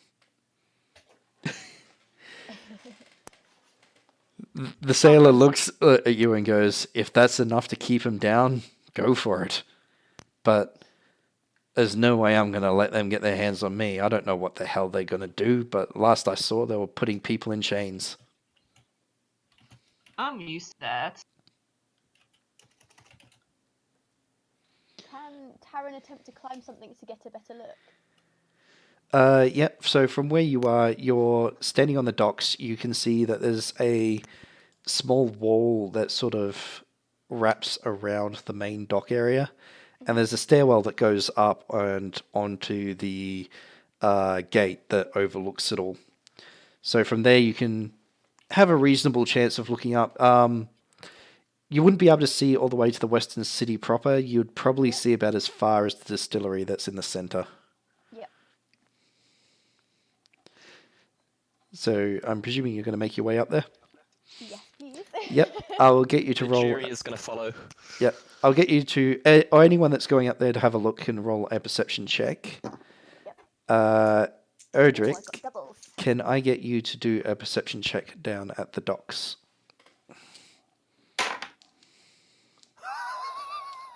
Can I help him? Because I'm down. That was either a 111 or a 666. It was not a 666, but I stunted for another. So that's I won't help him. 12, 15 plus perception is 2, so that makes 17 with 6 stunt points. 17 with 6 stunt points. Let me know which stunts you use. Okay. Can I use the stunned silence one on this? By like yelling out for order as well? Which one were you going to use? Stunned silence. Yep. As you shout out for order, literally the crowd goes dead silent. Good. Then the other one I use... I'm going to keep it at stunned silence because the other ones don't. Fair enough. In the silence, you can now actually hear as well as see. There is a reasonably armored and very capable-looking orc standing, talking to the captain, and he's being quite aggressive. With a very heavily gauntleted hand, he is sticking his finger into the chest of the captain, who isn't really giving his ground, but seems to be losing an argument. Our captain? Your captain. Standing next to him is a very young lady who appears to be nobility that you recognize. Who is she? You recognize her as Lady Alara DuPont. and you recognize her from home. Yes, I'm From nicking home? names. Yep. I recognize the name. From home, you say? Yep. How long would it take me to get there? Across to where they're standing. Yeah.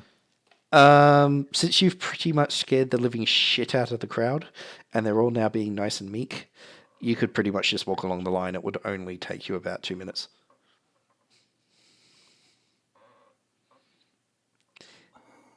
I'm very tempted what I would do, because I don't want to give away that I'm alive, but I also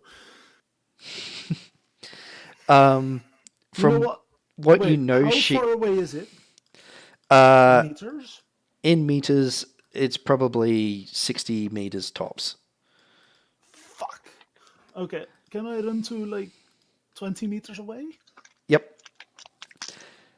Pull out my arquebus and shoot the orc in the back of the head. Whoa. Yep, you can.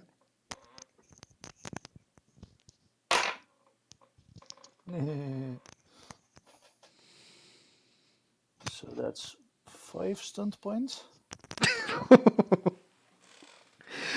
In the meantime, Tarin, can you roll a perception from where you are? Oh, hang on, you've already done it. Yeah. Sorry, I was looking at a stunt table while that went in there. That's fine. So that is a total of 11 plus 3, so that's 14. And then the seeing is 16. Yep. All right. Yep. Rightio. So from that hits. From where you are, you can see that there is actually a battle going on over near the distillery. You can't quite make out who's winning or who's losing, but there are a mixture of soldiers and what appears to be militia from the town battling it out over the distillery itself. There appears to be groups from both sides trying to make their way down towards the port district. You, at best guess, reckon you've probably only got about 5-10 minutes before either or both of them make it. Vicky? And does Bhajiri see this as well? Yep. You were on 14 with 2 stunt points. Yeah, and I've used my stunt points for advantageous positioning in the stunt table. Yep, which, off the top of my head...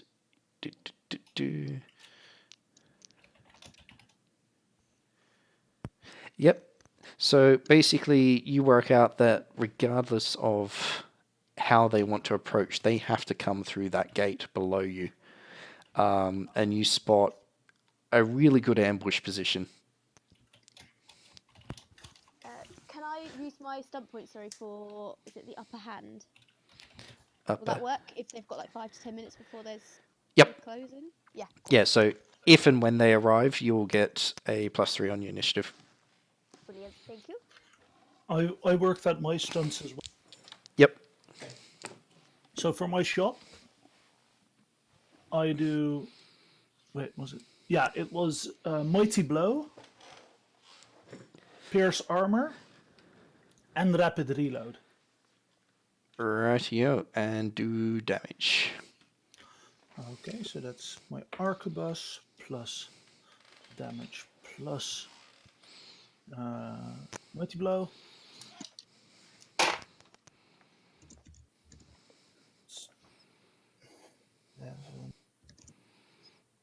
15,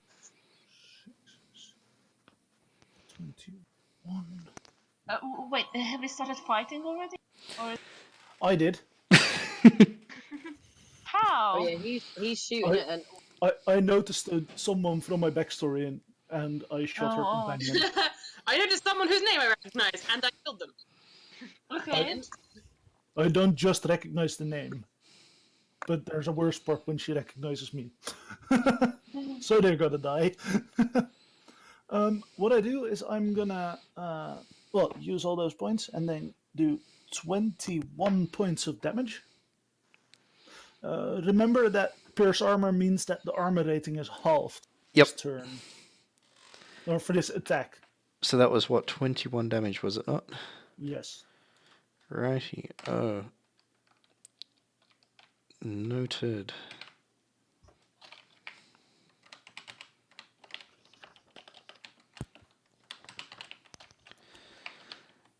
You were aiming for his head, but you aim just a little bit low. You do take him, however, in the shoulder, and it is a solid hit.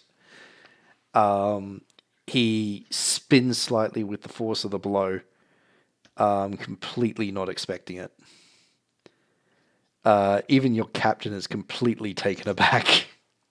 Yeah, that was a bit random. However, he doesn't waste a minute, and he pulls his cutlass from his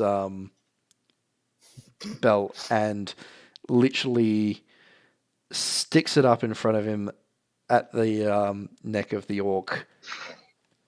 The captain, you mean? Yeah, the captain. Or the captain is sticking his cutlass at the orc. Yeah, Okay. and basically goes, "Get off my ship." I'm gonna try to twist my voice a bit, and I'll just yell after that. You heard the man.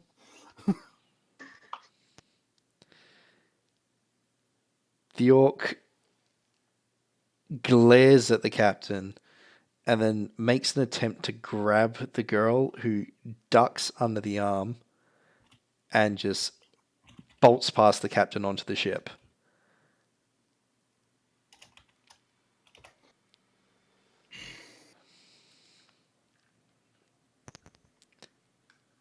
In the meantime, the orc is now fuming and glaring at the captain, going,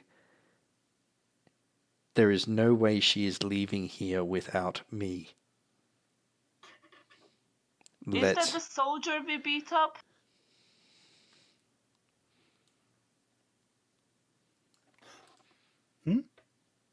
That was is that the soldier we beat up? So Mug is just looking at fight going. Yeah. Would Bhajiri be able to have heard that? Because Bhajiri wants Mug elsewhere. Since it's quiet enough, you probably did. But Bhajiri's going to shout to Mug, "No, Mug."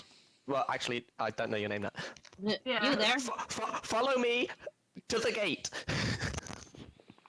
Oh, And right. Bhajiri is going to try and beckon Mug towards that good ambush point that Bhajiri spotted. Yeah. So the way you've spotted, the gate opens inwards, and if you are positioned somewhat behind the open wooden door as it is, anyone coming through is going to not realize that you're there until you're already engaging them. Oh, wait, so in that case, would it be more preferable to just try and hold the gate shut? You believe that would be the more practical thing. However, But we want to fight. But it's also very clear that these gates have not been shut in a very long time. In that case, yeah, Bhajiri is going to direct Mug to the best place to hide, ready for the ambush, and Mug and Bhajiri will do the same as Mug. Yep. Tarin says, "You go do that. I'll stay here and keep watch." Right, if you don't want in on the fun, that's your choice. In the meantime, the orc has backed down a little bit off the ship and is now looking directly at you, Edric, and he seems to be struggling a bit with the injured arm, but he goes, "You. Oh, I am going to make you pay for this." I'd like to see you try. So he pulls a pistol from his belt, levels it, and he's going to shoot at you. Okay. And does a 12 hit. Nope. Right. Bullet whizzes right over your ears. Can I? He's on Wait, he's on the walking bridge between the ship and the dock. Yep. Can I run over and push him off? Go for it. Is that strength? Brawling? Or what do I use for this? You'd be doing a charge, and I would go... Actually, yeah, go for strength. That's a might, right? Yeah, if you've got might, use might. I don't have might. Ooh.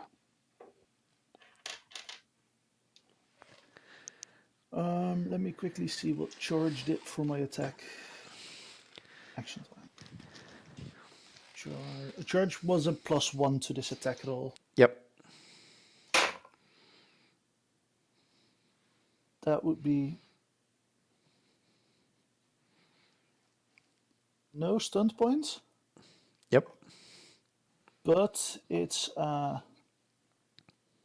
15, 17 total.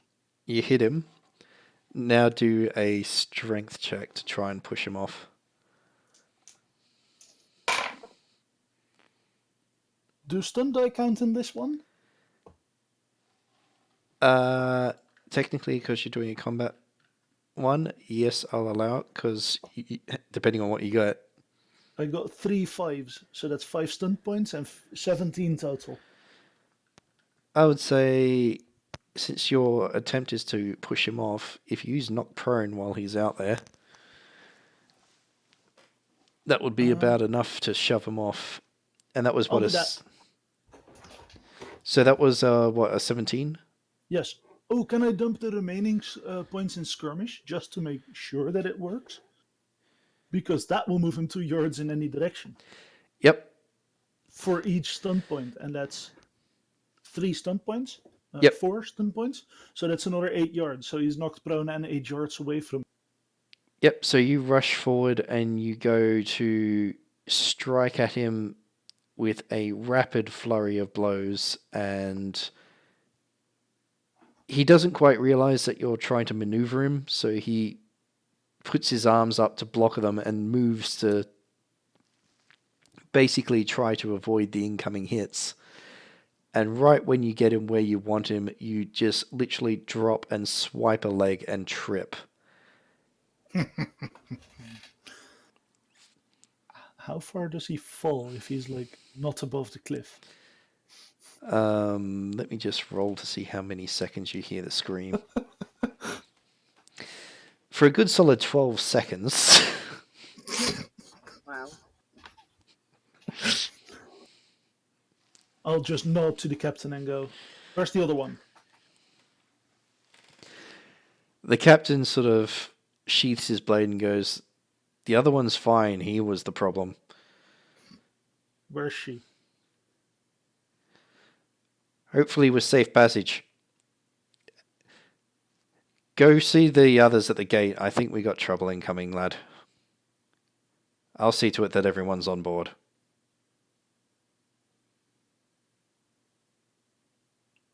Aye, Captain.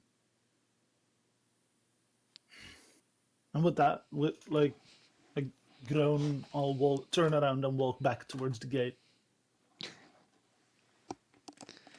But I do tug my beard further into the into like the mask thing, and put my goggles on and my hood a bit further so that I'm more unrecognizable. Yep. Noted. Right, yeah. I think we're doing pretty good for time. I'll probably wind it up in the next about 10-15 minutes. Sounds good. Unless people want to leave it there on a cliffhanger. I'm game with whatever. To be fair, I'm pretty tired. Like Yep. it's past midnight here, Yeah, Oh, yeah, of course. that's what I was checking. and I do have work like early in the morning. Radio. Based on that, I think we'll call it here for a cliffhanger, and then we'll see how you go about getting yourself on a boat Ooh. the hell out of here. Ooh, how's that Ooh, So the interesting guys, that. That's fine. me killing that orc took most of the combat down, and that was on a cliffhanger. Well, ironically, you're also at the docks, which is very, very literally a cliff. So Very true. anyway, And I mean, I got to kill the first person. I got first Yeah. kill. First blood. if any, yep, if anyone I wants got to to say last goodbye to the recording, and I'll just cut that off.